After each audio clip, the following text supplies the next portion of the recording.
آپ کی 75 سال عمر ہے، نہ آپ کی عمر آپ کا دفاع کرے گی، نہ آپ کا پارلیمنٹیرین ہونا آپ کا دفاع کرے گا.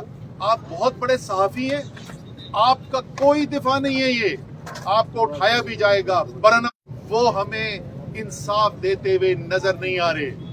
پتہ نہیں کیا وجہ ہے اس کی.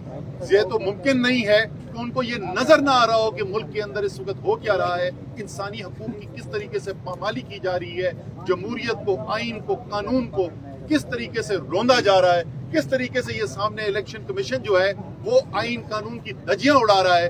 یہ سب کچھ ہو رہا ہے، لیکن بے توقیر پارلیمنٹ کے تو یہ بس کی بات ہی نہیں ہے. افسوس کے ساتھ انصاف کے ادارے بھی خاموش ہیں، اور ہماری امید ہے، آج بھی امید ہماری انصاف کے اداروں سے ہے، اور امید ہے کہ اب وہاں سے کوئی ایکشن ہمیں نظر آئے گا صالح محمد کے لیے خاص طور کے اوپر، جس طریقے سے ان کے ساتھ کیا گیا. لیکن ایک مجموعی صورتحال کے اوپر بھی اس وقت عدالت کے انصاف دینے کی اشد اور فوری ضرورت ہے. بسم اللہ الرحمن الرحیم.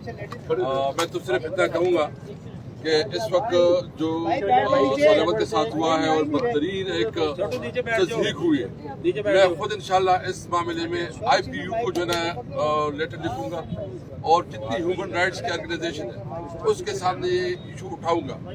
لیکن اگر ایک منتخب نمائندے کی اس قسم کی تصدیق ہوتی ہے ایک مجرم کی طرح، اس کے گلے میں جو ہے نا کارڈ جو ہے نا ڈالا جاتا ہے جو کہ عادی مجرموں کے ساتھ ہوتا ہے، تو یہ کسی طور پر قابل قبول نہیں ہے. ہونا تو یہ چاہیے تھا کہ اس وقت جو اسپیکر بیٹا ہے وہ خود اس کے اوپر ایکشن لیتا، کیونکہ یہ تو اس وقت پوری پارلیمنٹ کی توہین ہوئی ہے. لیکن مجھے افسوس ہے کہ یہ اپنے آپ کو کہتے ہیں کہ ہم ایک جمہوری ادارہ ہے اور پارلیمنٹ ہے، تو اس سے ثابت ہوتا ہے کہ پارلیمنٹ ختم ہو چکی ہے، پارلیمنٹ کی کوئی سے نہیں ہے.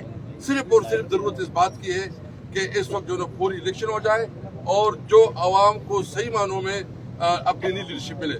بہرحال میں نے انشاءاللہ تعالی کل ہم جو ہے نا ہائی کورٹ میں ریٹ بھی داخل کر رہے ہیں، اور ساتھ بھی جتنی انٹرنیشنل آرگنائزیشن ہے، میں صالح محمد والا ایشو اور آدم سواتی والا ایشو خود جو ہے ٹیک اپ کروں گا، اور میں وہاں وزٹ کروں گا اور اس کو میں ریپرزینٹ کروں گا. سر اسلام آباد آئی جی ہے، اس کا کردار کیسا دیکھتے ہیں؟ ایک منٹ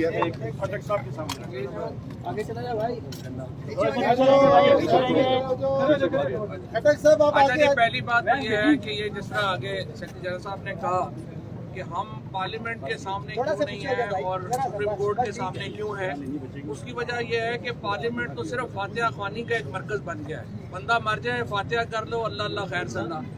اور اس لیے ہم سپریم کورٹ کے سامنے ہیں. پہ در پہ جو واقعات ہو رہے ہیں، ہم یہ سارے ادارے ہم نے اپنے ٹیکس سے قائم کیے ہیں کہ اپنے اپنے فرائض سر انجام دیں. کہ جس طریقے سے یہاں پاکستان میں ہم نے دیکھا ہے کہ انصاف دفن کر دیا گیا ہے، ارشد شریف جیسا بڑا صحافی شہید ہوا ہے. کینیا کا میڈیا ہمیں بتا رہا ہے وہاں پہ کیا ہوا، پاکستانی میڈیا پہ سینسرشپ لگی ہوئی ہے. ہمیں جو ہمارے اعظم سواتی صاحب 75 سال سینیٹر، اس کو ننگا کیا جاتا ہے. وہ سپریم کورٹ کے سیڑھیوں کے سامنے کھڑے ہو کے کہہ رہا ہے میرے ساتھ ظلم ہوا ہے، اور میں اصل میں وہ کہتے ہیں اندر سے میں مر گیا ہوں، کسی کے سر پہ جوں نہیں رنگی. اس سے پہلے شہباز گل کے ساتھ جو ہوا، کسی کے سر پہ جوں نہیں رنگی. سال کھڑے نہیں ہوتے. انشاءاللہ جو حقیقی آزادی مارچ کی کال آنے والی ہے تو پاکستان میں جمہوریت ہمیشہ کے لیے دفن ہو جائے گی، اور پاکستان وہی ملک بن جائے گا جو آج سے کئی ہزار سال پہلے کے جو ظالم ممالک ہوتے تھے جہاں پہ لوگوں کی زندگیوں کی کوئی پرواہ نہیں تھی. ہم اپنے حقوق دفن کر دیں گے. اس لیے ہم آج سپریم کورٹ کے سامنے